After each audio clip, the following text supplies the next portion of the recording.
Good evening, Bhante and all Kalyana Mitasuki Hontu. I'm Aliana and welcome to Sutta Discussion Day 62 by Bhante Dr. Dawila Chandima. Tonight's class is the 13th class of Dhammacakkappavattana Sutta, and we are going to continue discussing the second noble truth, which is the cause of unsatisfactoriness, dukkang samudayam ariya sacam. Dhammacakkappavattana Sutta is the fifth sutta from the total of the 10 sutta that have been chosen by Bhante Chandima for this sutta discussion. For those who have missed our previous classes, please check on Ti-Ratana Vihara Aman Perdana Klang's Facebook page and YouTube channel where we have uploaded the previous 61 classes there.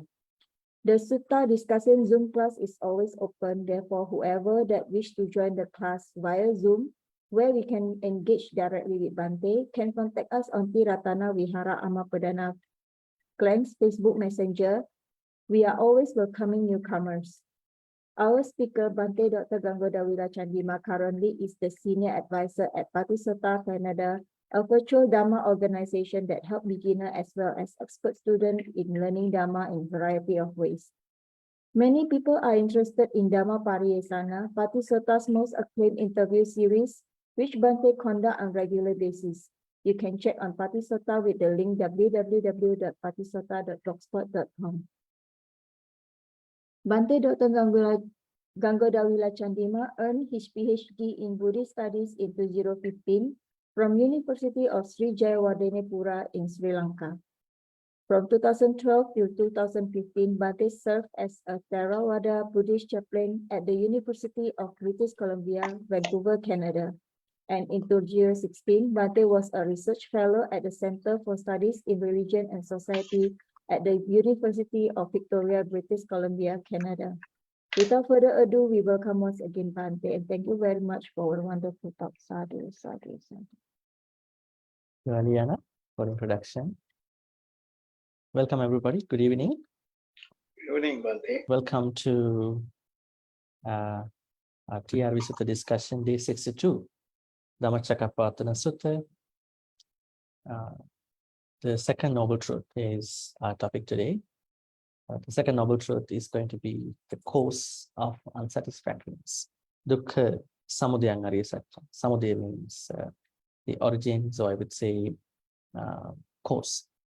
It's better to go by cause and effect because that is how we understand everything according to the Paticca Samuppada. There's no one origin because it's always dependent upon everything. All right, so let's get started by paying homage to the Buddha. Sadhu, sadhu, sadhu. Namo tassa bhagavato arahato samma sambuddhassa. Namo tassa bhagavato arahato samma sambuddhassa. Namo tassa bhagavato arahato samma sambuddhassa.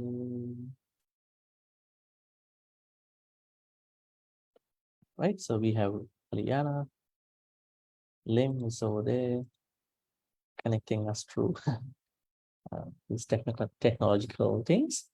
We have Kim over here and Kelvin, Nayan, Cheng, Sadiris, Bella, Sita, Hema, and Jacqueline. Probably few others might be joining as we conduct. So as we are going to discuss about the cause, reason, I would say cause of the dukkha. So I want to make sure that whether you know what dukkha is, right? Because we discussed about dukkha last Friday, right? So can anybody tell me what dukkha is? We had a problem in Pali, sorry, the English translation issue, right? So dukkha does not necessarily mean suffering, and we discussed that. So there are bunch of meanings. But we should be able to look at it from the Pali background. Now, if you can look up the word dukkha and the Dhammacakkappavattana Sutta, a lot of Western scholars, as well as Eastern scholars, have studied in terms of translation and some of the words. Many have struggled with the English words. Now, we don't have problems with the English words. We do have a problem, but we are looking at the Pali context, right? So if we know the Pali context very well, so we are able to put it into English even much closer to the original meaning is what may have gone. And whatever the meaning that we find, whatever the meaning we apply in English to dukkha should work practically also. All right, so it should work practically too, rather than just in theory. All right, I'm waiting somebody to answer. What is dukkha? So we use the words unsatisfactoriness. We are not satisfied. But there are issues too, right? I mean, somebody might say, I'm so happy today. I'm satisfied. I had a good meal today. I had a good dessert today. I had the company with my friends, my family members, my relatives. I had a good trip. I had fun. Huh? they might say that there was a point of satisfaction, right? But in this context, this is kind of a very larger, broader, very deeper context. What you call by then unsatisfactoriness for dukkha. Somebody also might say dissatisfaction or whatever the name we call it. Let's go by unsatisfactoriness. What is dukkha? As we discuss.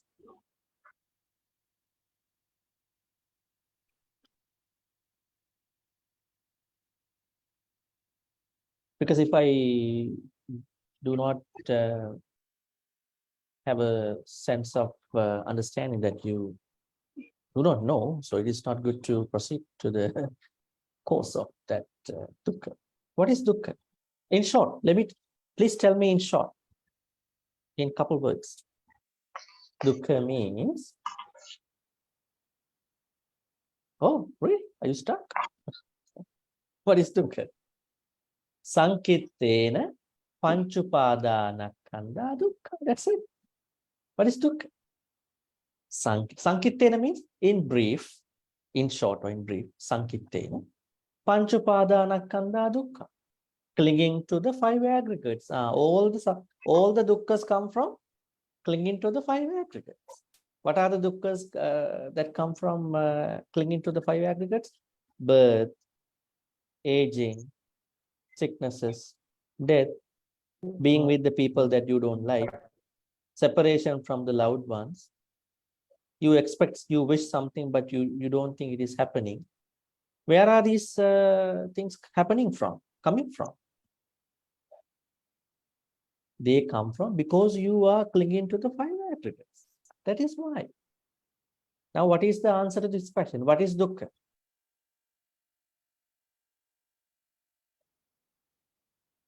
Clinging to the five aggregates. The aggregates. Clinging to the five aggregates. Nothing else. Pretty easy. Now, someone think, what are the statements over there? Jatipi, Jarapi, Vyadipi, then Maranampi, Piyehi Vippayogo, Apiye Vippayogo, Apiye Sampayogo, Yampicha Nalabe. So, all the list. Why the Buddha said at the end, Sankittena? If I talk to you about the dukkha in short, that is the longer version, what he says before. He says, Sankitte panchupadanakkhandha dukkha. Pancha upadanakkhandha. Khandha, pancha, five aggregates. Upadanakkhandha. So you are clinging onto your five aggregates. What are the five aggregates, some folks? Aging. Five aggregates? Birth. Khandha. Rupa, What are the five aggregates? Rupa, Vedana, Rupa, Vedana, Sanya, Sankhara, Vijnana. Where are they located? Where can you see them? Where are they existing? In the mind. In the mind. Oh, this whole entity. The with the form. body. Pa. This whole entity.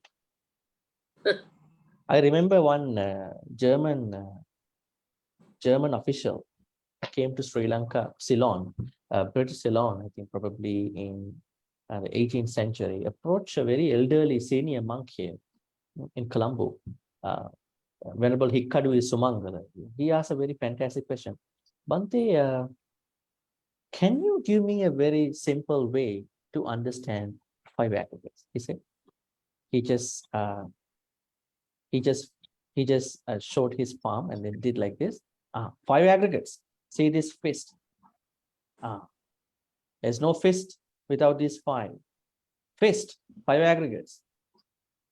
Is this fist? No, this is not the fist. If it has to be a fist, then it has to be like this. They all have to combine together. Do you find 5 aggregates in an inanimate, non-living thing like a television, TV, maybe a tool, maybe a cabinet, a room? No, they are not.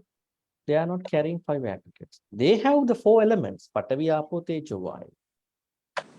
Or in Abhidhamma, if you can go further, there are other 4 things: Vanna, Rasa, Gandha, Oja.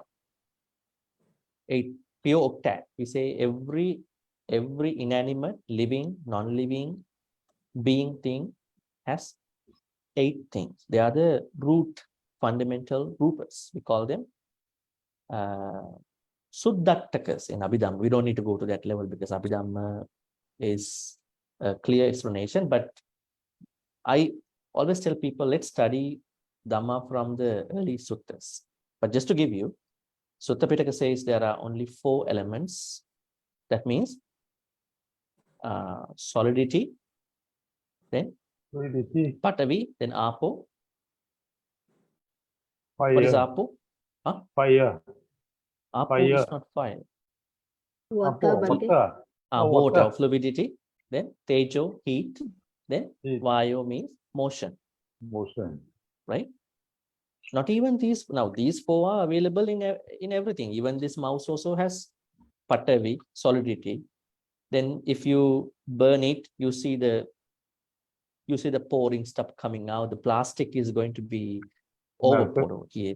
And then if I keep using this for long, you see some heat coming out of it. And then there is motion, so that things get circulated within the mouse. Same applies to our body. But Abhidhamma says not even those 4 elements. There are other 4. One, there is a color. Then Gandha, smell. One Gandha.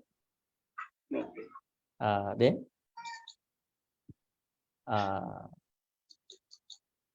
Vanna Gandha, there's a taste. If somebody wants to eat, like everything, right? I know they are not edible, but Vanna Gandha, Rasa, Oja. Oja means there is a nutriment essence, right, of everything. Yeah, that's how. So there are 8 elements. So we octet. We don't go to those 4. We just simply say elements are everywhere, but 5 aggregates are only among the sentient beings, living beings. Who are they? Animals, humans, and all those people. Now, because we have to find out, we have to, elaborate on these 5, exactly how they manifest within a living being. Now, let's take a human. How do we see the 5 aggregates, some folks? We have to separate these. Okay, let me draw something. Huh? That will be much better.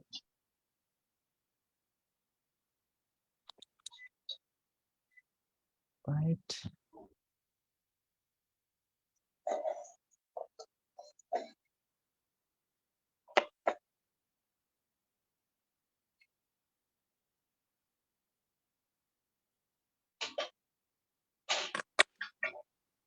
All right.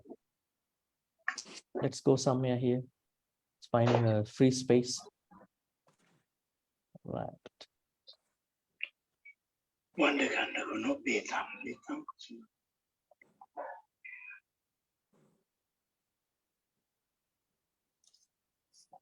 All right.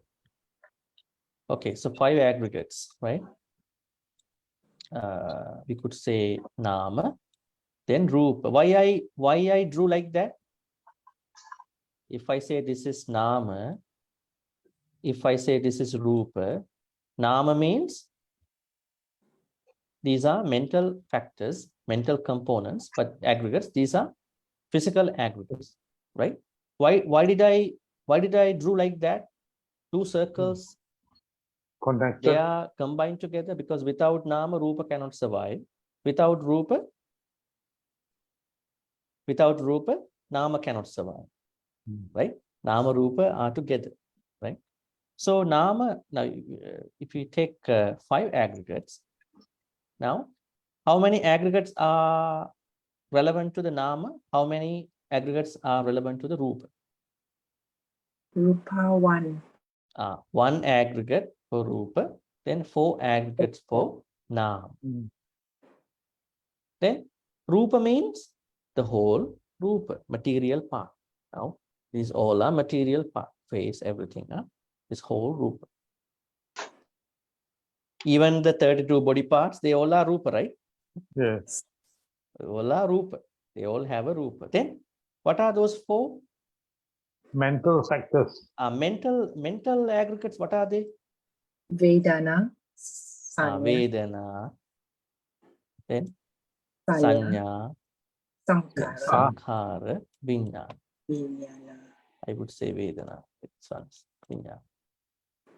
Vedana, feelings. Feelings. Right? Yes. So feelings come under the mental aggregates. Then Sanya, perceptions, noting, making a mental note for the past, for the future. They also come under Sankhara. Sorry, Sanya. Then Sankhara. What is Sankhara? Formations. What are the formations? Karmas. Your previous karmas in past lives and the karmas you are doing now. They are categorized as Sankhara. Then finally, Vijnana. What is Vijnana? Your present consciousness. Your present consciousness. Now, if somebody asks you where are your karmas? Where are your karmas out of these 4? Your karmas should be attached to the sankharas, right? Sankhara. And this is Vijnana because this part is the consciousness you have in this life. But underlying this Vijnana also there is what you call by Bhavanga Vijnana. These mental formations are already attached to that too. All right. Now, where is the Dukkha Dhamma, folks? Now, where's the Dukkha over here?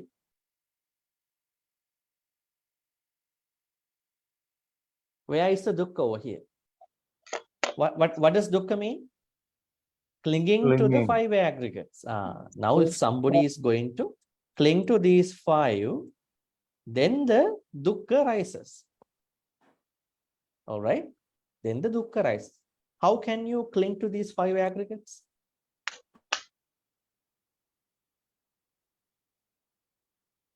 Now, let's do something like this.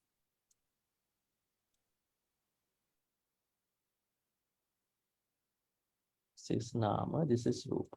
How can you cling to these 5? Let's take this one, Rupa. What is Rupa? Your whole body. Your whole body. How can you cling to your body? This is my body. Is it a bad way of thinking that this is my body? It is not bad. But some people are going to be too much attached to their bodies. Actually, we have to treat this is my body, but some people are too much overly attached to their bodies. This is mine. This is mine. This is I. Not even that. Some people are trying to attach to other people's bodies too. These people, other people. You say, this is you. I'm bad in drawing, huh? But not even, not even, this is, let's say this is I, this is somebody else. Not only they attach to their bodies, they are attached to other people's bodies. Now, saying, this is that person's body. This is mine. Nobody should touch. Nobody should. So they are developing external, extreme levels of attachment. Now what is happening? You are going to cling to Rupa Kanda. That is little easier to understand because it's something, you can see visible. What about these four? How can someone cling to these four? Maybe I can write down here, right? Vedana,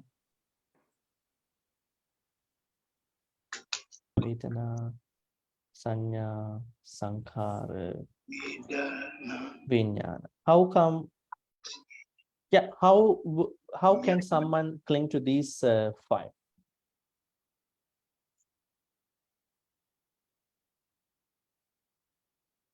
Hmm?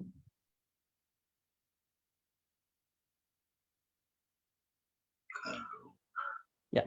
So now we discuss about how someone can cling to Rupa aggregate, the material part of a living being, oneself and the other people.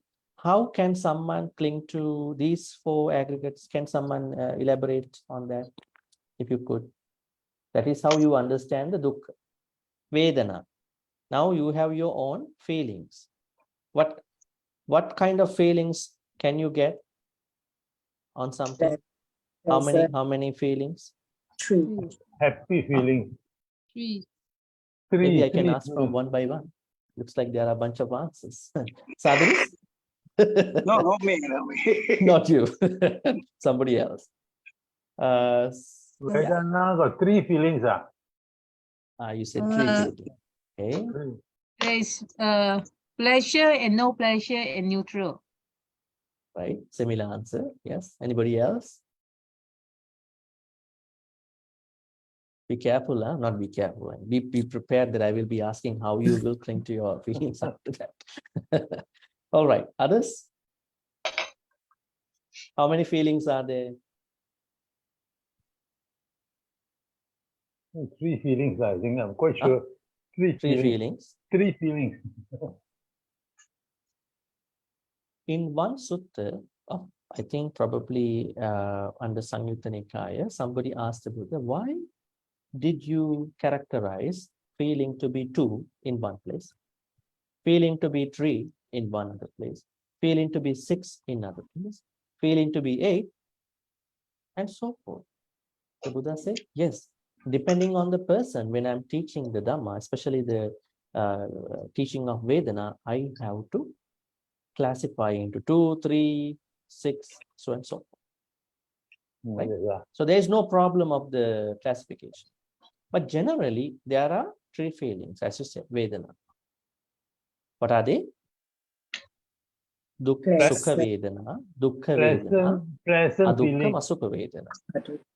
Yeah, pleasant, or happy Pleasant, feeling, and unpleasant, then and unpleasant neutral. or what you call painful feeling, and then Adukkha Masukha. Neutral. A before Dukkha, A before Sukha. Adukkha, then Sukha. Masukha. There's a combination. Adukkha Masukha. In other words, we say Upekha Vedana. Same idea. Okay. Neutral. That means Neutral. neither happy nor unhappy. This is what we understand. I think a lot of people come to this point all the time. How are you doing today? Not so bad, not so bad. This is a clear indication that they like, having this upekha feeling. But what is Vedana? If you can enjoy a certain object to the fullest of that particular object, that is Vedana. Now, if you can see other states of mind, sankhara, vijnana, sanya, you are not able to fully relish, fully enjoy that moment.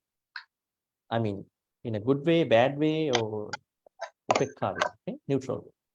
But when you say Vedana, Vedana is the state of mind where you are able to fully enjoy the particular object, right? That is why we say it is Vedana. Why is Vedana very important? Is Vedana very important? Yes.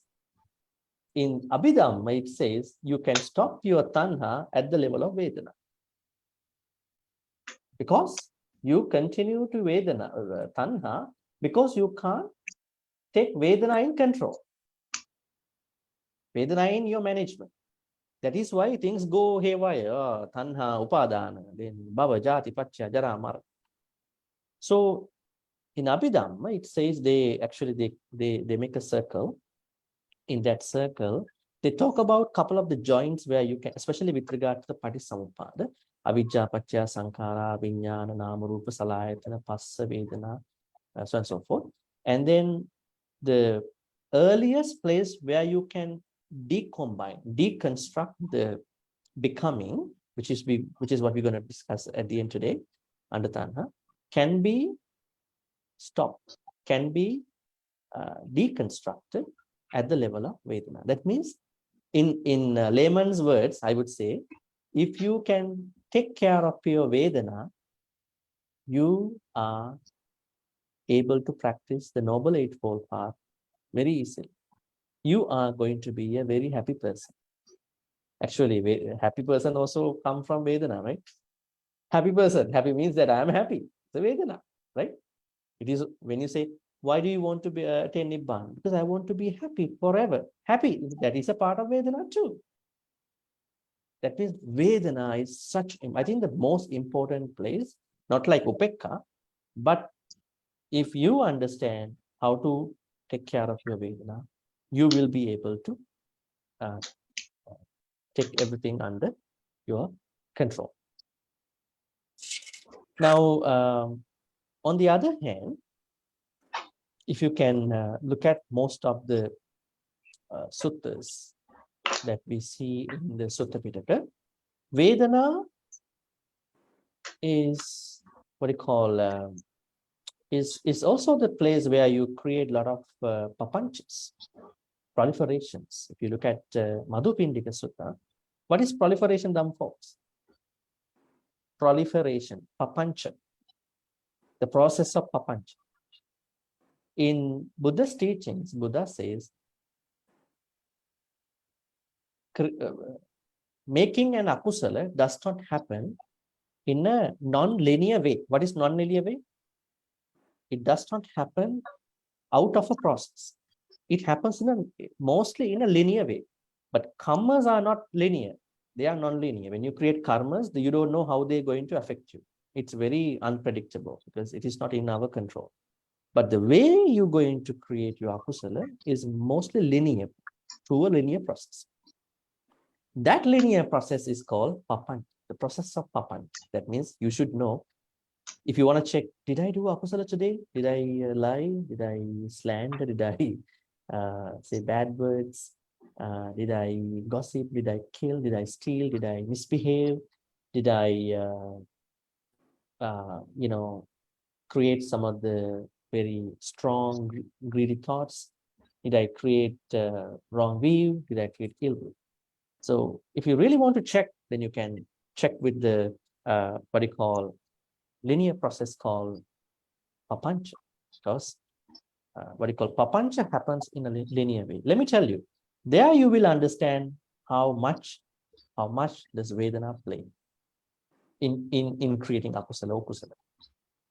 This is how it works. Chakkuncha, let's take one sense faculty. What are we going to take? Let's take piece of ice, our ice. Chakkuncha paticca rupecha uppajjata chakkuvinna. That means, what does it mean? My piece of ice and the image or the sight that comes to my eyes will create chakkuvinna. A consciousness arises in my eye because eye consciousness. Yeah, because of the combination of the sense faculty and the object. How can I show that? Maybe I have to draw it. Maybe other folks might not understand. Those don't have a background knowledge. Write it here. Draw. Okay, this is very interesting. The process of papancha. Papancha means we normally have an English word called proliferation. Okay. So let's say our eyes, bad drawing, huh?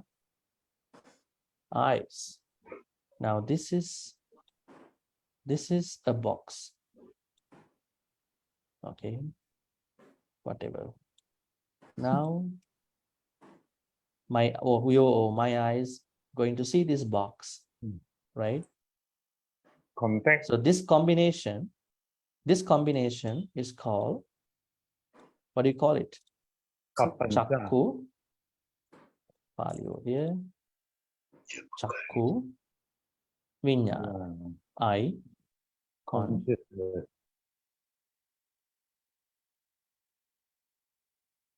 Check the spellings, huh? Consciousness. Consciousness. Whatever. Eye consciousness. Now, have we already created akusala, bad karma? Not yet. Now you Not can yet. take Not other yet. examples too. There is ears, somebody's ears, and this is a song. Maybe Titanic song, huh? One of the famous Titanic song. Well, now what will happen here? Sota vinyana arises. Sota Vinaya. Sota vinyana means ear consciousness. Now, even if we take this example, what do you call ears and then the song, have we already created akusala? Not yet. Now what will happen? Chakkuncha paticcha rupecha, chakku means eyes, rupa means images, sight, then chakku vinyana. That means there is a consciousness arises in your eyes. Now here, because your ears are going to take a sound, then there is a certain consciousness arises in your that particular sense faculty. That means in your ears. Sota vinyana. Now what happened? Tinnang sangati passo. These three together. There is something happens, arises. What we call it? Passa. Passa means contact. Contact arises.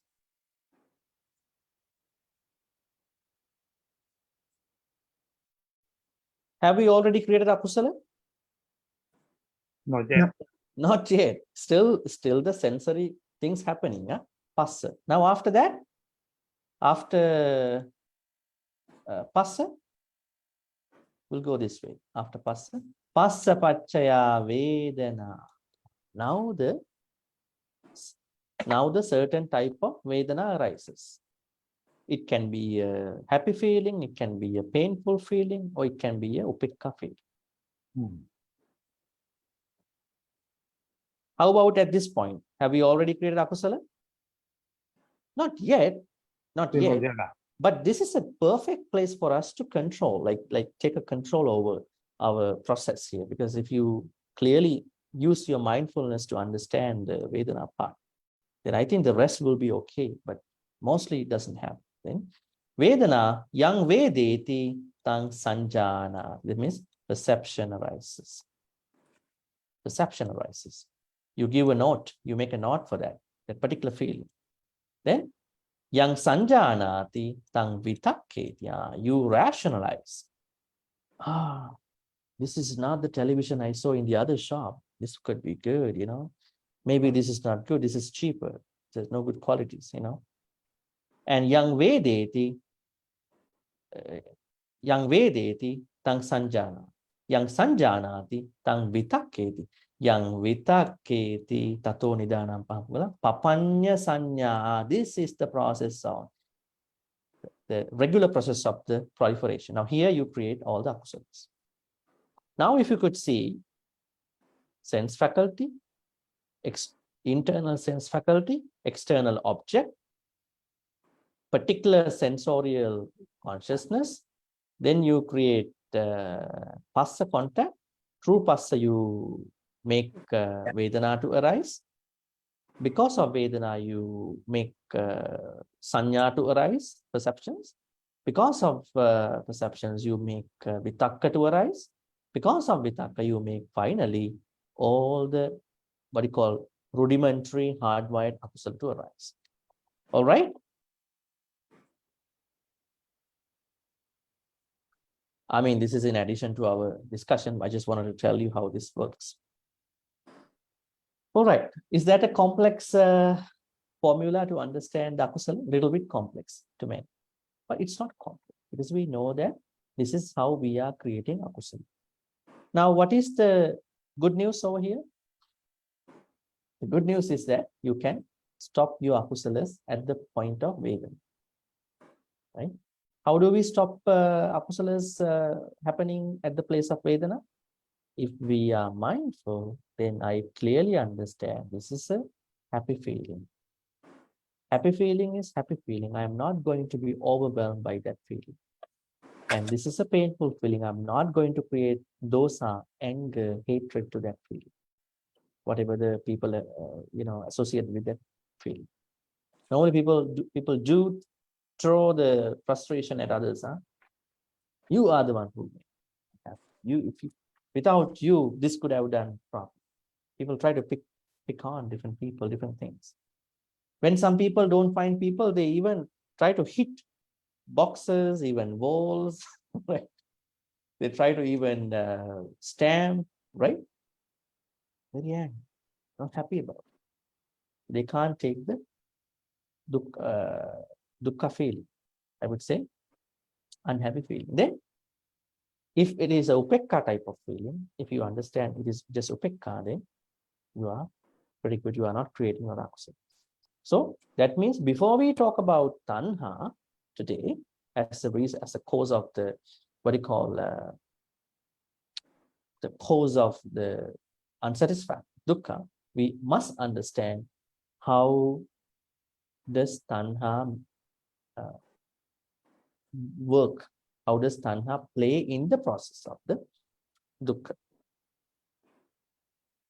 Okay, I think we did not discuss about the rest of the aggregates. So now Vedana. So how are we going to attach to Vedana? Because I'm trying to say, and you might say, this is my feeling. I'm happy. I want that feeling. I should not let this feeling taken over by somebody. Feeling that I'm with somebody that I know, that I like to be with. I don't want that person, right? This and that. Sanya is the same thing. I know this marking, this noting. I want it all the time. So in this way, living beings, sentient beings are going to cling to these 5 aggregates. That is none other than the dukkha. Now let me ask you, what is dukkha? The answer? Again, Clinging to the 5 aggregates. clinging to the 5 aggregates, nothing else. Don't say jati pi dukkha, I don't know how to say jara pi dukkha, vyadhi pi maranam. They all come from clinging to the 5 aggregates. Let's try to find out how they arise. How does jati arise because of the clinging to 5 aggregates? Because we are clung to 5 aggregates. That is why we are going to be reborn, isn't it? Then jara, because we were born, then the jara affects us. Vyadhi, same. Some people are creating a lot of sicknesses. If you are not caring about your body, if you don't if you don't respect your body, then you are not eating properly. Probably you are eating too much sugar, right? Most of the issues are coming on to you. Some people do not spend a good lifestyle according to Buddhism. Buddha says, live a healthy life. Do not attach to even food. If you are too attached to even food, you will end up with another unnecessary dukkhas, right? For many people, they think attachment is only to an individual. No, attachment is to everything. Recently, I had a phone call with a devotee. back in Canada. This gentleman actually was diagnosed with dementia. And she was explaining about the situation. He was a good man. He was very healthy. But what happened? He has been working in one company for 30 years. And suddenly the company decided we need to demolish the old building. We have to create a new building. But the guy was, the gentleman has been working for over 30 years in that company. So he's so attached to the building too. So after the decision of demolition, he brought his son to see, I want to see this building. I've been working in this building 30 years. How come they're going to demolish this building? Right? He's been overthinking about the demolition of the company, sorry, the building. Too attached. This was my workplace. And finally, he ended up with dementia. And the doctors are checking what happened to him. Did he have other stress issues? They found nothing. And when they talked to wife was explaining that he was very worried about this demolition of the building, almost 2 years now. Even the building is being constructed. He went and he's very much worried about the demolished building, looking at that particular site. What is it? That means attachment can go to buildings. Attachment can go to properties, real estates. It's very dangerous, not even to people. Actually, if you are attached to people, it is little okay too, because you know the person is dying, person is changing, at least you can take it. But if you are attached to a non-living thing does not give you any responses. So you will be struggling a lot, right? You will be struggling a lot. So always, today is the International Day of Letting Go, right? Isn't it? International Day of Letting Go. I don't know, I mean, how they call it. Now they have dates like Mother's Day, Father's Day, the International Day of Letting Go. But anyways, attachment can go to these non-living things. So attachment is attachment, be that a person or a non-living thing. Anyways, Rupa, Vedana, Sanya, Sankhara, Vijnana. These are 5 aggregates. Clinging to any of these 5 will create all the rest of dukkha's. But today we are going to discuss about the cause of this dukkha, why this dukkha arises. We know what is dukkha now. What is dukkha again? Clinging to 5 aggregates. How does this arise? I gave you some of the heads up. Vedana is the what you call primary issue. If you can take control of Vedana, then everything will be okay. But unfortunately, not a lot of people can do that. Right? That is very sad. Right? So then things accelerate, right, to certain other levels. Now let's see what you call our text. Let's go to the text.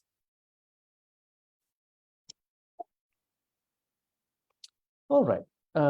It should be here. I'm gonna be probably asking somebody. All right. Yes, who is going to read them, folks? From here to here. Yeah, I think one person can read one number, 35. The other can go 36. 35. Who would like to read? Can I try? Yes, please.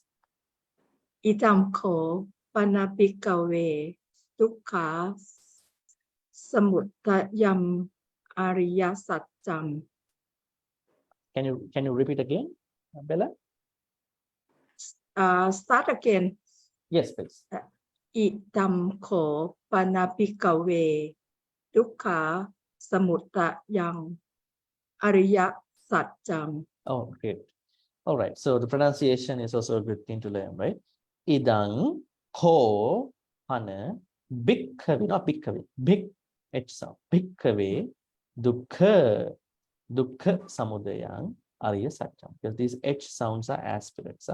These are aspirates. So you can see here one H over here, one H over here. Idang ko pana bhikkave dukkha samudaya ariya satcham. Yeah, somebody else? 36. I read the Bhante. Sadris, I saw that he's yeah, please unmute. And after that, brother Wu gonna be reading. Yayam tanha pono bhavika. Great. Yes. Ya yang tanha pono bhavika. Pono bhavika. Once again, as Ya yang tanha pono bhavika. Brother Wu, 37. Nandira gasaha gata tatra dinandini seya idam. All right. He got the most difficult part of the sutta, right? In this section. All right. Nandiraga sahagata tatra bhi nandini sayyati radam, folks. If this is the explanation of tanha, you can't read. So what about the actual feeling of tanha, right? Anyways, Nandiraga sahagata tatra bhi nandini sayyatida. CH again. Yeah. Somebody else, 38. Yeah, 38. Kama tanha. Kama tanha. 39. Somebody else.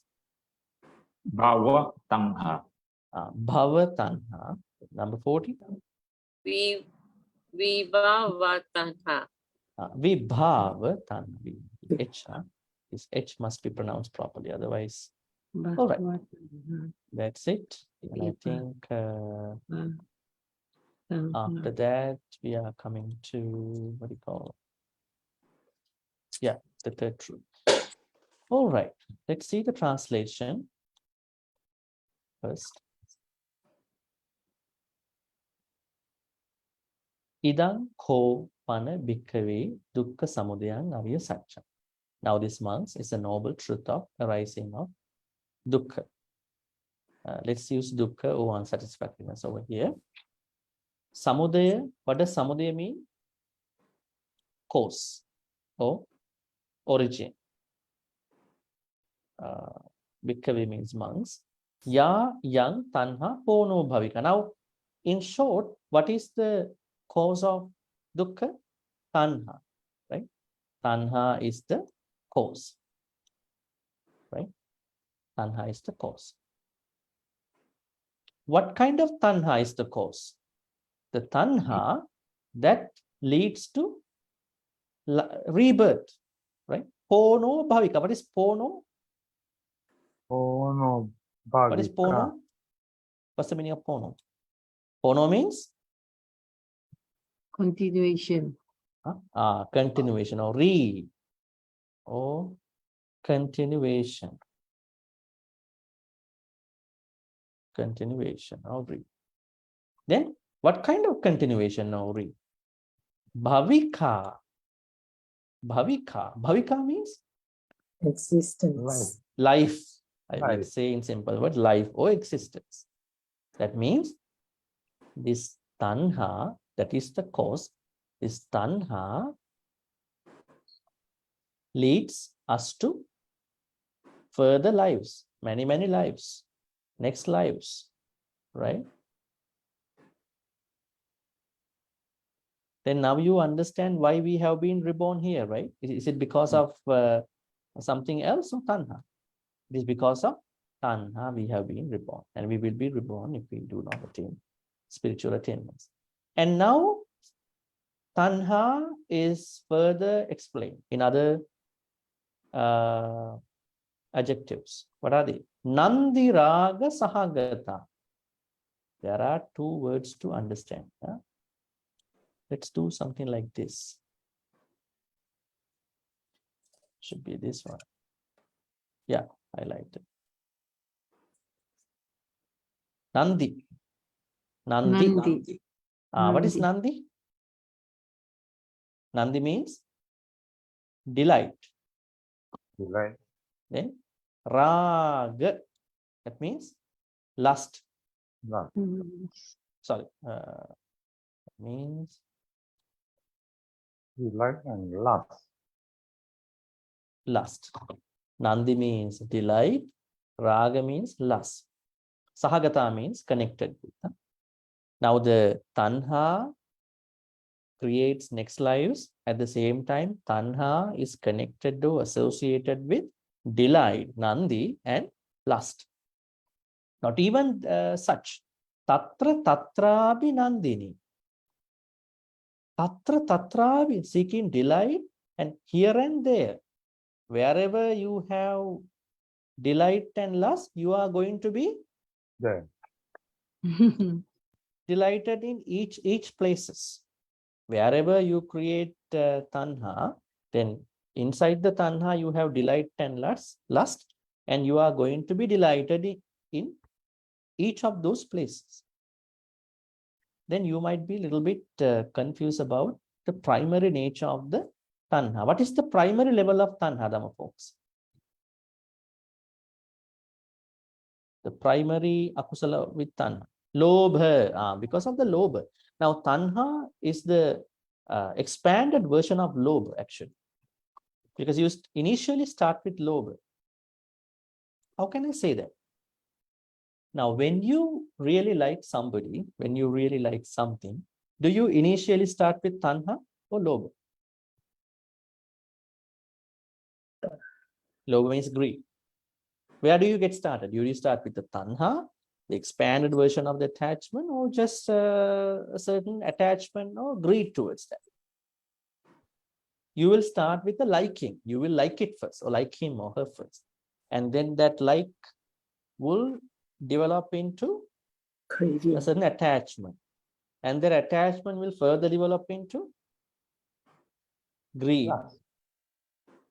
Then that greed will further develop into abhijja, covetousness, as you can see in the Unsatisfactoriness Sutta, right?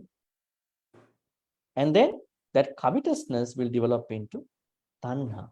So that is the, I would say, full-blown version of lobha, full-blown version. So if you could see, lobha is the infant level of the tanha. That means if you are not sure whether you have a lobha or whether you have lobha, whether you have tanha towards the object, then you can check, do I have a light level of liking or a heavy level of liking towards something, right? Then you would find out whether am I into lobha or maybe into other versions of the tanha. So lobha is the starting point, right?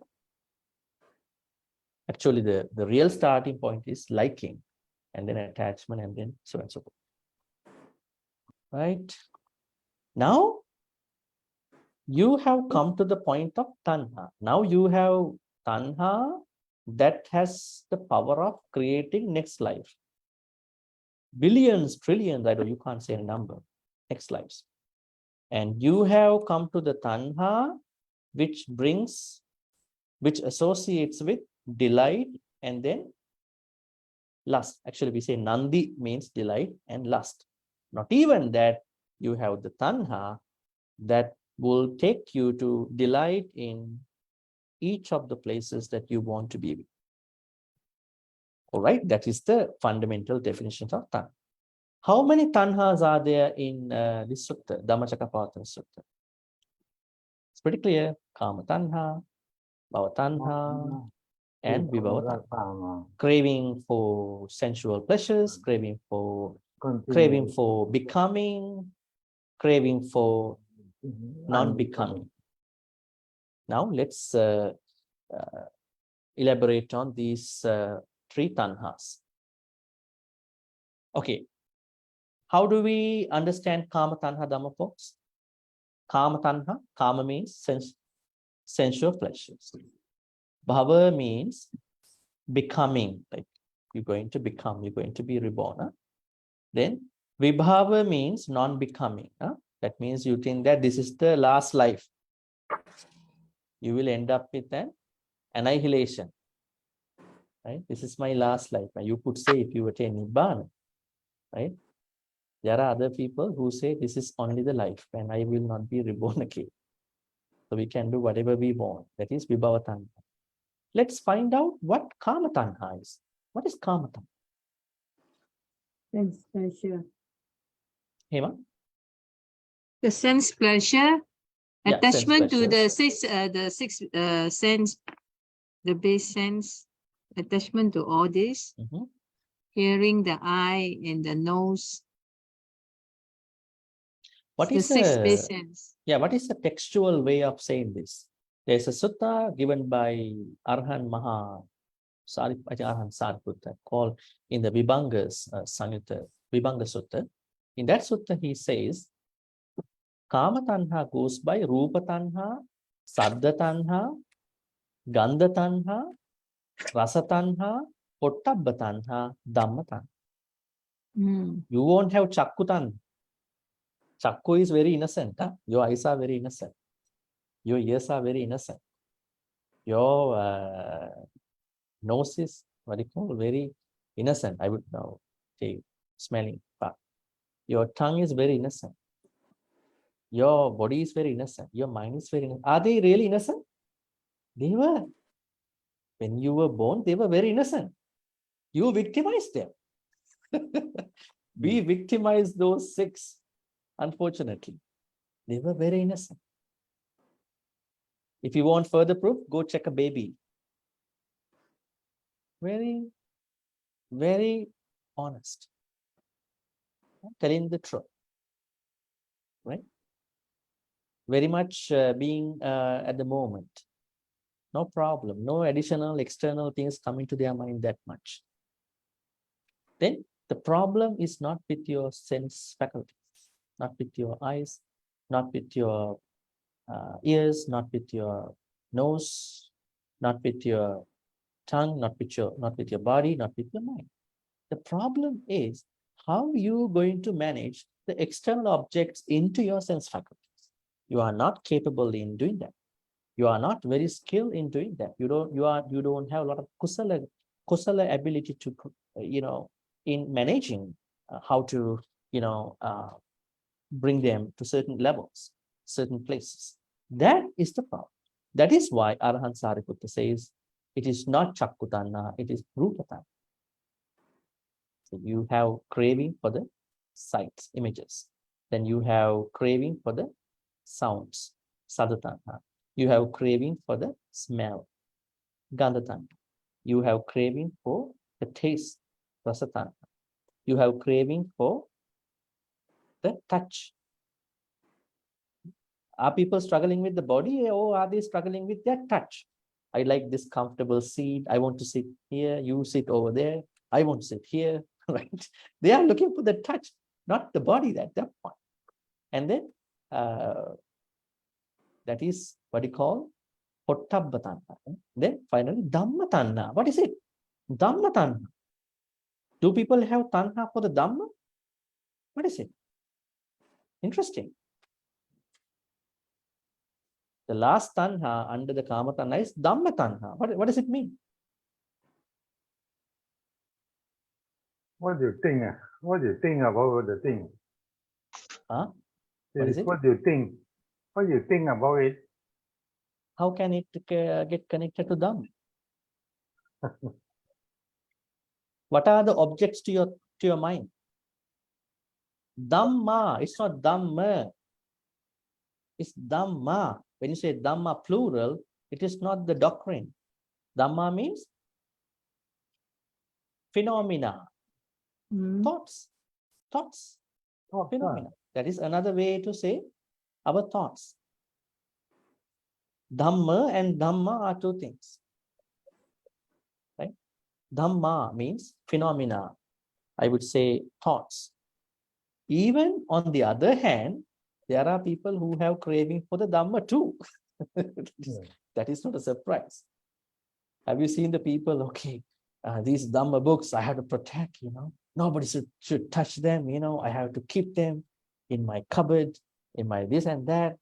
There may be people who come up with craving for the Dhamma things too, right?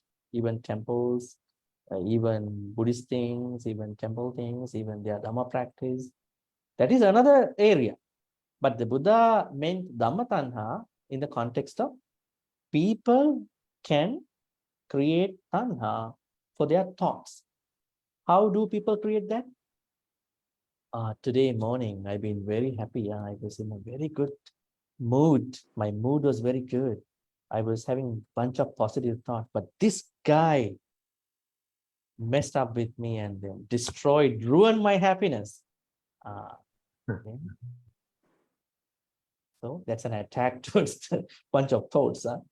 That is Dhammatanha actually. And those people who are meditating very severely is good. Some people might say, oh, you destroyed my happiness, distracted, blaming the other person. How come you're going to say that? You should be able to manage your concentration. Whoever is going to play bad on us in front of us. They are like to be in a certain mindset all the time, like the jhana people, right? The Hindu jhana people. They go to the forest and they do jhanas, but sometimes once in a while or time to time, they expire from the jhanas. It's like the little monk who got what do you call levitation through Samatha Bhavana. He was actually levitating in the sky and he saw some girls who were singing about the harvest, and he liked the girls' sound and he was expiring, lowering to the earth, to the soil, right? Because if you started loving the songs of anybody, right? So anyways, they are very temporary stuff. Buddha said, not temporary stuff. Buddha said permanent stuff. But it's not permanence in the sense of nature. It is permanent in the sense of sansaric happiness. All right. So in the text, it is said that kama tanha is the tanha towards rupa, saddha, gandha, rasa, pottabha, and dhamma. If I ask you again, what is dhamma tanha? Is it the craving for the dhamma or is it the craving for your thoughts? Craving for your thoughts. That includes phenomena.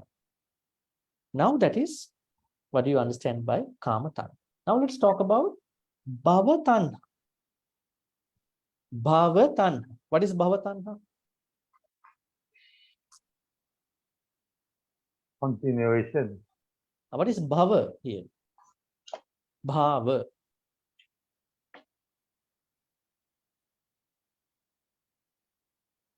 Bhava. What is bhava? Becoming. Becoming. What is becoming in our word? Normal words? No, not many people understand. This is an English word given by many scholars and some monks, but normal people don't understand a lot. What is becoming? Going to be reborn again. In simple words, that is becoming. How many of us would like to be reborn in next life? Simply speaking, we have no idea what's going to happen to us. But we do know that if our last moment is going to be good, and if we have created a very kusala-based life, then the next will be okay, right? But if there is somebody who wants to think that, may I be reborn again, to be reborn in a heaven, to be reborn in here and there, that thought is considered as bhavatana, right? Now somebody might argue, no, I want to be reborn in the Brahma world to attain Nibbana, even though that is taken as the bhavatana, because you don't have to think about it. Just have the thought, you want to attain Nibbana. In case you cannot, then you will be reborn there. Why do you want to keep thinking like that? Right? Your purpose is to attain Nibbana in this life. You may fulfill that in the next life. You never know that. But your thought should be, I want to attain Nibbana as soon as I can. You should not do any mathematical calculation for next life, third life, fourth, sixth. We never know. We have no control over it. If you do it, you have bhavatana. Now take the other side, opposite side of this question for those people. Nakula Mata, Nakula Pita. Those two individuals, a very happy couple. I think they've been married for almost 80 years, pretty long time. Have you ever heard a Buddhist couple married for 80 years in the marriage? in the text. They've been married for almost 80 years. Nakula Mata, Nakula Pita approached the Buddha and asked the Buddha, Bhante, we married probably 20s or something. And then ever since I married Nakula Mata, Nakula Pita is explaining, I have never even thought of any other woman, even with a thought. Nakula Mata says, ever since I married Nakula Pita, I never thought any single man, even with a thought. So we have a request. We just want to know whether this is going to work. Bhante, can we be reborn again together? Good question, huh? This is given in the Anguttara Nikaya. Buddha says, yes, why not? Did the Buddha say, life is suffering, don't take a risk, right?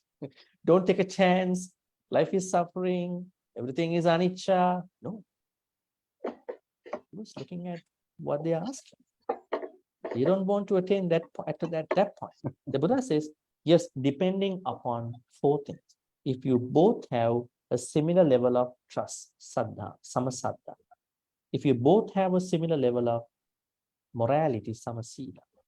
If you both have a similar level of generosity, not like some couples, the man wants to give and the lady doesn't want. In some couples, lady wants to give, man does. He drags lots of money, right? But if the lady and the man, they always have this similar thought. Okay, if you want to give, that's okay. I also like to do that, right? So if they have the equal level of their generosity, and if they both have similar level of wisdom, at least to a certain extent, then they are going to reborn. Then someone might question and show the example of Yashodhara and Siddhartha. They've been reborn for 500 lifetimes together, right? So the idea here is that whoever is going to be wishing to be reborn, that is called Vibhavatana. But there are other people who have a solemn wish, like the Bodhisattvas. The Bodhisattvas is going to be reborn to fulfill their paramitas. But if you simply want to be reborn just to look for some material happiness, that is Bhavata. Bodhisattva's aim is different, right? So Bodhisattva became an elephant. Bodhisattva became a bird. In one place, the Buddha says, being a bird, there is no place, I cannot say that I did not fly from here. He flew from every place in this earth, just being a bird in his past lives, right? So how many lives he took as a bird there, right? So that is for a certain purpose, not like people who want to be reborn just for material happiness. That is bhava tanha. Then the last tanha is, what is it? What's the last tanha? Vibhavatana. Vibhava tanha. All right. Yes, Aliana, please post the questions too, because as we continue, we can maybe to the WhatsApp. Take a look. What is Vibhava? Now, there are people who are thoroughly so much heavily attached to their pleasures. To their rupas, to their maybe to their other people rupas, to their other people sound, to their other people smell, taste, touch, and the thoughts. And there are people who are attached to the next life. But there may be other people who are only attached to this life. They might say that I don't believe in the next life. Who are they called? They are the people who are called by Uchcheda people of annihilation. That means actually there are certain religious traditions, they believe that there is no next life. But in Buddhism, we believe there is a next life, right? That is what we believe. So if somebody thinks that there is no next life and this is the only life, that is called Vibhavatana. Can that life create some problems as a Buddhist?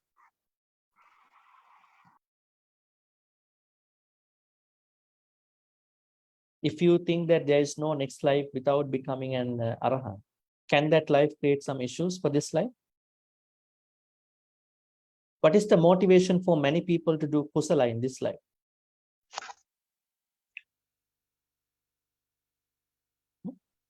What is the motivation for many people to do kusala? Do people do kusala just because they are good, or they want to make their future lives? What is the fundamental motivation? I'm asking primary fundamental. Make the future life very Future pleasant. life. Not for the sake of good. Not many people do so. There are people who do so.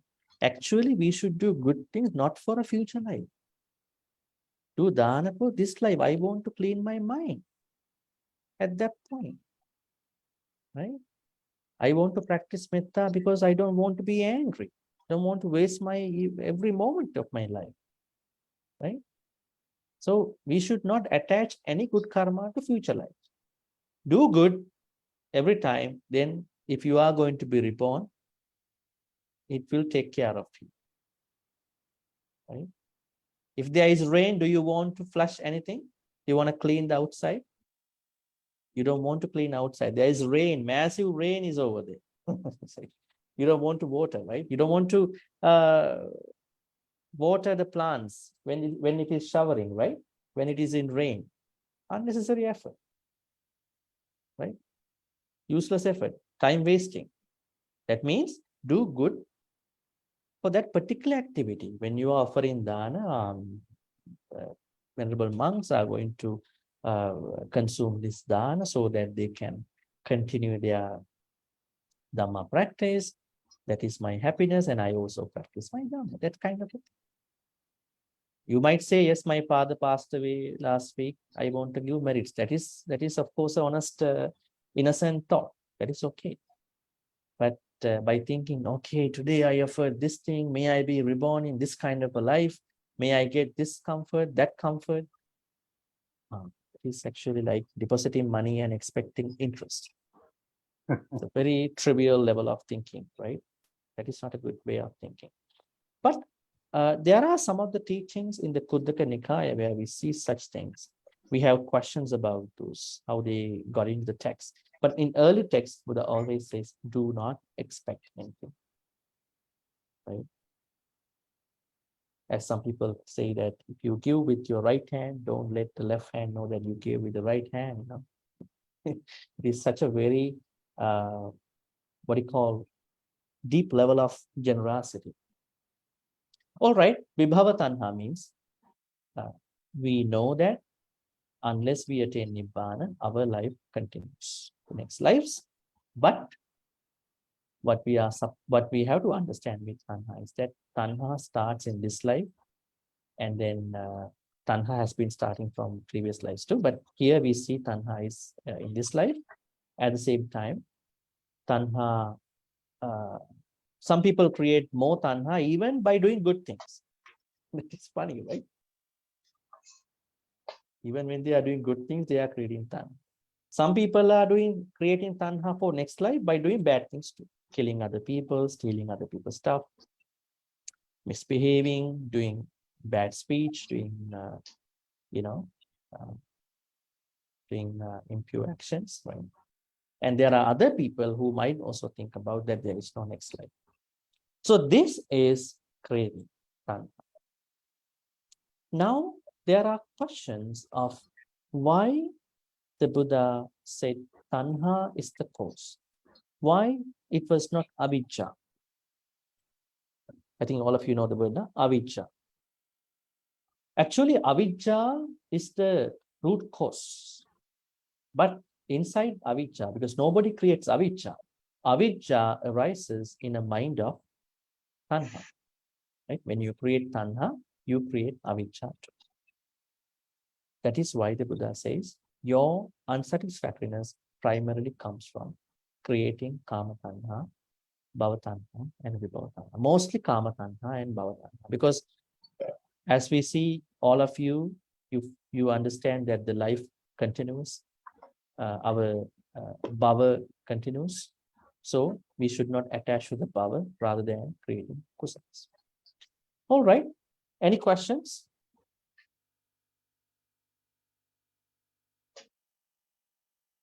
Bhante, Ariana, are there questions on WhatsApp already?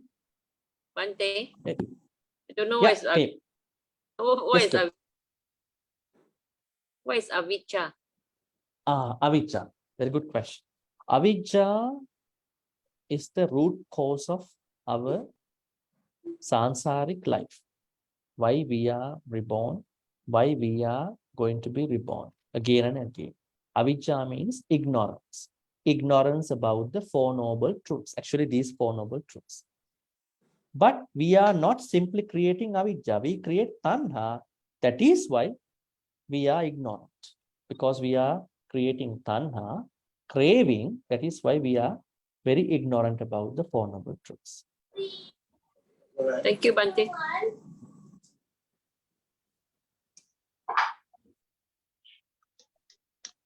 Okay, there's a question till somebody asks a question. Bhante, since we are already in existence, bhava, the momentum of bhava is continuously carry us on. So how can we not want to continue with existence? Well, it's pretty clear. Reduce your karma tanha. That is number one, so that you are not creating a lot of lives. That is number one. And number two is that even when you are creating kusala, because now you want to avoid karma tanha, then you are going to do kusala. When you creating kusala, do not create expectations out of your kusala for next life. Then you are minimizing karma tanha and bhava tanha. Don't worry about vibhava tanha, because we all agree that next life continues, right? We don't have that idea called vibhava tanha.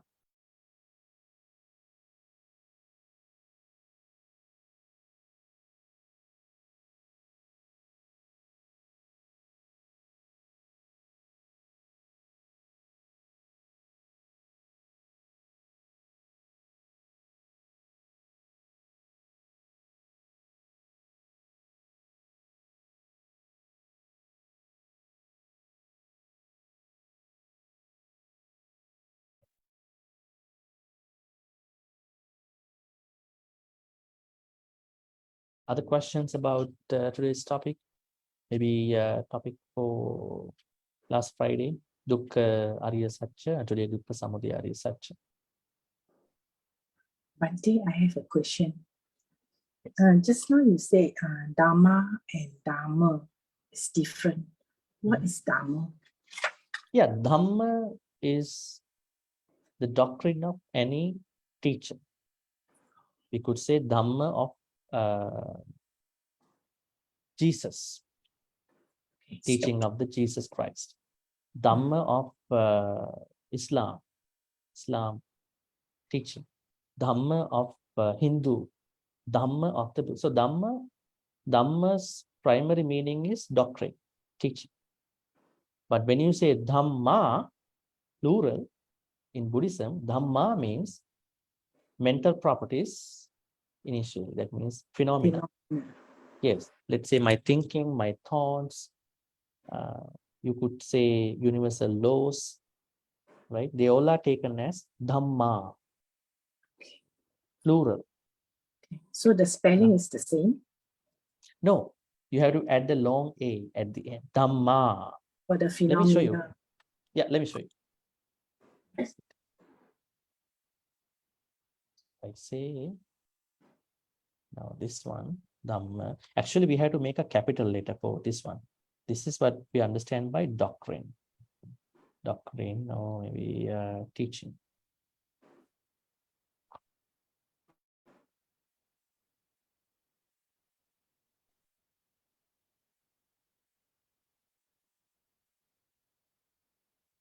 Let's see this one here.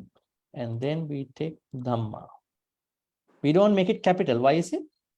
They are mental properties. They cannot be capital. This one, Dhamma. When you say Dhamma, Dhamma means Phenomena. thoughts. Thoughts. You could say phenomena, mental properties. All right. Thank you, Bhante. Yeah. Yeah, Dhamma and Dhamma. And there are other meanings for Dhamma too. Now, this is another meaning for Dhamma. Dhamma, Dhamma of life. What is this? Now here Dhamma means true nature. True nature. This is another meaning. So there are now three meanings. Huh? Number one, number two, number three. Dhamma means true nature. Now you could say, what is Dhamma of my life? My life was started as a baby, and then it has come to this level. What is the Dhamma of somebody's happiness? What is the Dhamma of somebody's death? What is Dhamma of Dana? That is not the doctrine. So you could see this because there was a scholar who did a PhD this way, the significance of multiple meanings of the Dhamma. A Western scholar to Colgate University. Yeah, multiple meanings of Dhamma. John Ross Carter, very famous scholar in 90s. So it has given all the ideas, meaning, but you don't need to read that book. It's kind of a very philosophical, scholarly book. At the moment, understand, Dhamma with D capital is the teaching doctrine of somebody. And then D simple Dhamma is the true nature. And D simple Dhamma, phenomena or thoughts. Yeah. Bhante, Dhamma Verakkati Dhammachari, Dhammo Verakkati Dhammachari, then that's the teaching doctrine. Dhammo Verakkati Dhammachari, Chattang Mahantang Vyavasakali. Right? It's coming under the Maha Dhammapala Jataka story. That means if you follow Dhamma, Dhamma will in turn protect you like somebody in the rain. An umbrella is going to protect somebody in the rain. Right? That Dhamma is D capital. Yeah. Like Dhammapada, D capital. Dhammapada. Yeah, Brother Bu. Just now, Bhante, you say, whatever we do and practice in this life, we hope that the next life we attain to Nibbana. So no need to wish for some other things in the next life. What do you think? Why do we have to wish? Then you are creating more bhavatanha. If you expect, yeah, that is what it says by bhavatanha. Because Bhante, because in our normal way of behavior, way of living, I would say most of us already know next life I cannot go to Nibbana. Cannot. I know already I've done a lot of bad things. I believe I cannot. So the next best thing I do is I hope the next life I will born under conditions where I can continue to further improve my practice in Buddhism. And so eventually, hopefully, after many lifetime, then I go to Nibbana. Because now I know I cannot go next life. Well, this is what a normal human mind can project and think about this life and maybe the samsara. I think what you learn to say this, maybe from a Dhamma talk, maybe from a book reading, but reality is far ahead. Reality is far more than we think. So never ever underestimate your good karmas. Never ever.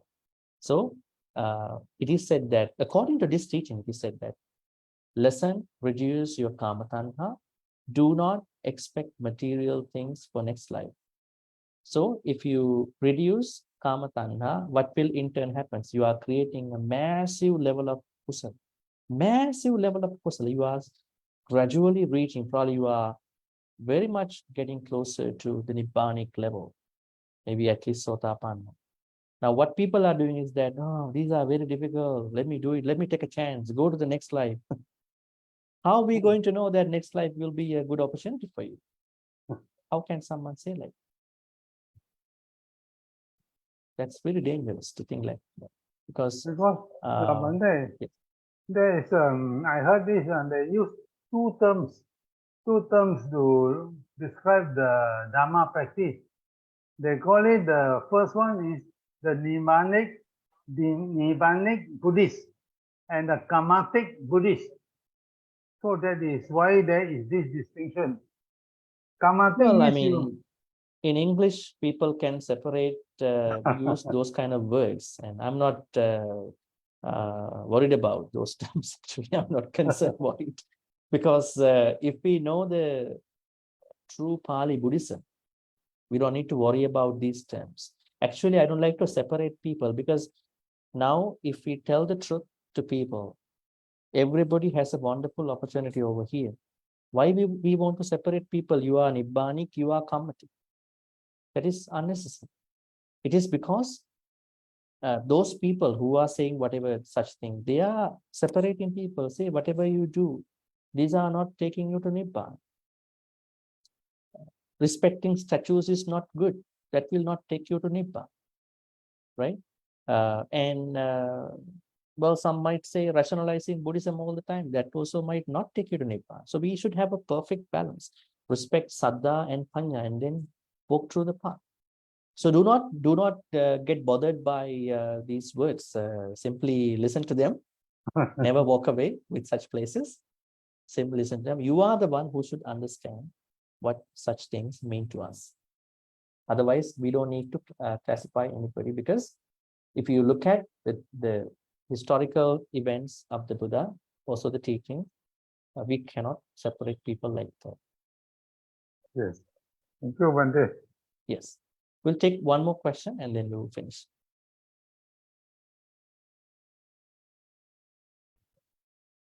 Bhante, Yeah. Mhm.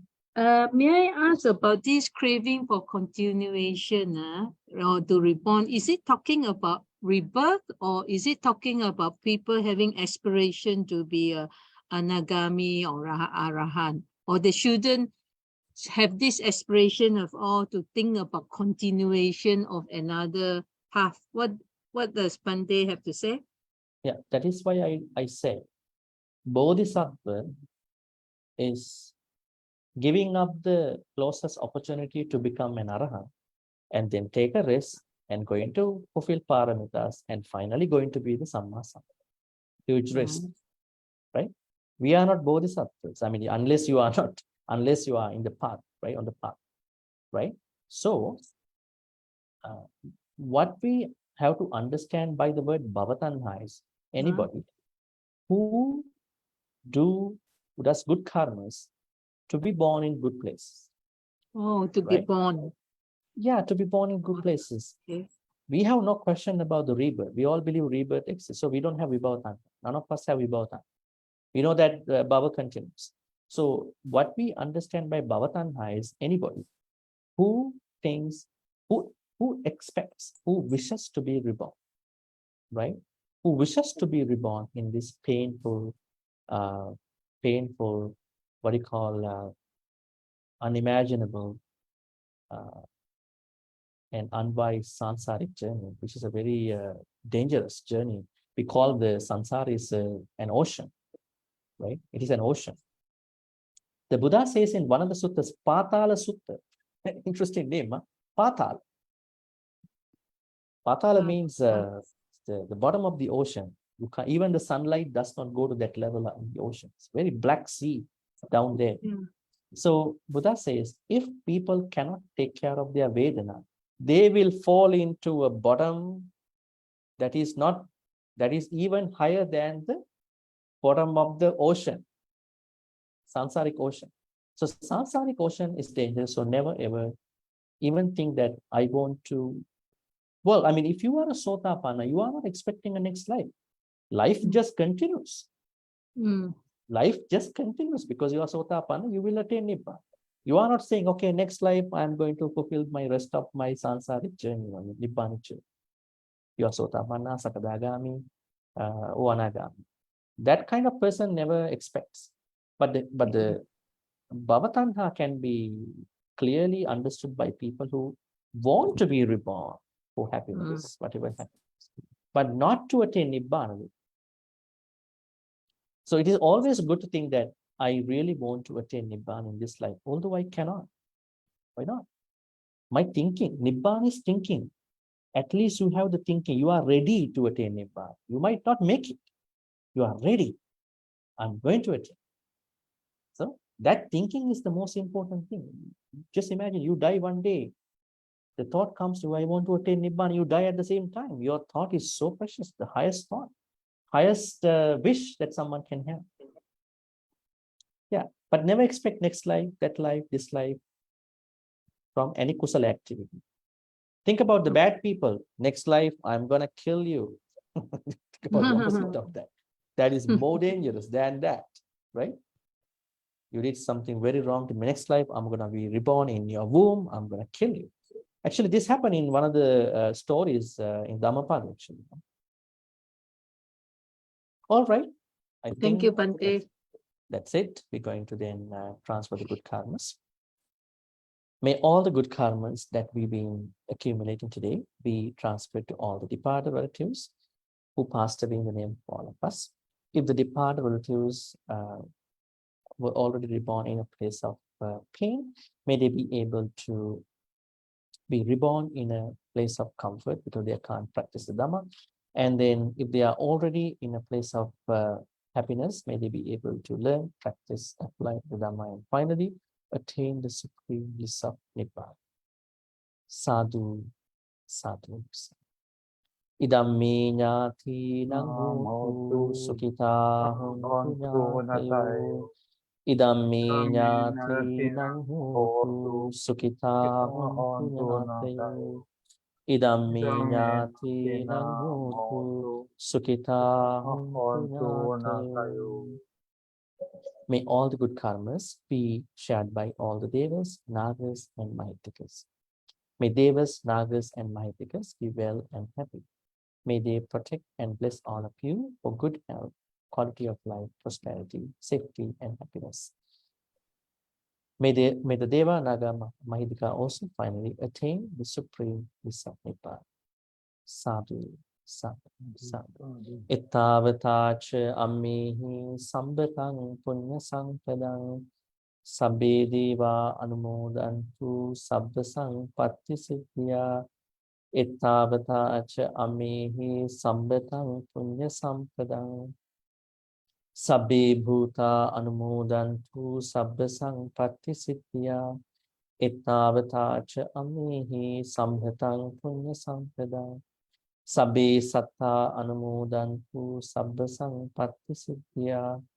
Akasatta cha bhummatta devanaga mahitika punyantang anumoditva chirang raktang kuru kasasanam.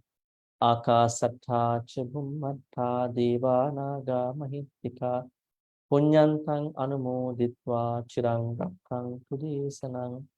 Akasatta cha bhummatta devanaga mahitika punyantang anumoditva chirang rakkang tumang paranti chirang rakkang tutwang sadati. We're going to make a wish as we do usually. May all the good karmas always create us to be in the company of the Kalyana Mitras. Kalyana Mitras do help us in practicing Dhamma, deepen and preserve our practice. They help us a lot. So may we be in the company of the Kalyana Mitras, noble friends, and not with the Papa Mitras, bad friends, who probably deviate us from this path. Thinking thus, we're going to recite the stanza. Imina punya kammena mami bala samagamu satang samagamu hotu yavanimbana patya. Finally, may all the good karmas which we've been doing so far, accumulating so far, be supportive and helpful for all of us to attain the supreme bliss. Sadhu. Sadhu. Abhivadana silisse nichang vaddha pachayino chattaro dhamma vaddhanti ayuvanno sukhang balang ayurarogya sampatti sagga sampatti mevacha ato nibbana sampatti iminate saminjato. Sadhu. Sadhu. Sadhu. So next Friday, I will have to cancel the class because that's the time I'm going to fly actually to Malaysia. So we're going to cancel the class Very for good. next Friday. That means June 30th, we will have no class, no Friday class. And we will be doing that. Then it's going to be July 7th, now, folks. Let's see. Yes, July 7th. Our next class will be on July 7th. With that in mind, there's a comment somebody gave here, Jacqueline. Bhante, I'm able to capture each teaching session in a very minimal percentage. I realize that I'm very slow in catching Pali. How do I improve? Do I need to read more sutta and its translation to improve, or the understanding will come eventually in no time? I think when you are participating here with us, you will get it. You will get to that point one day. There is no perfect level of Pali because we don't want to master Pali without the teaching. Pali is important insofar as we understand the Dhamma. Just learning Pali has no purpose, right? You learn Pali for a reason, because you learn Pali to understand the Buddha's precious words. If you are very much concerned, I have another Pali class on Thursday. You can join very much. But I think you should be okay because you say that, Bhante, I'm able to capture each teaching session, well, in a very minimal percent. I don't know, I mean, how much percentage is that? Maybe you keep participating here, you will know. And if you have any questions, please let me know. I will be always helpful for that.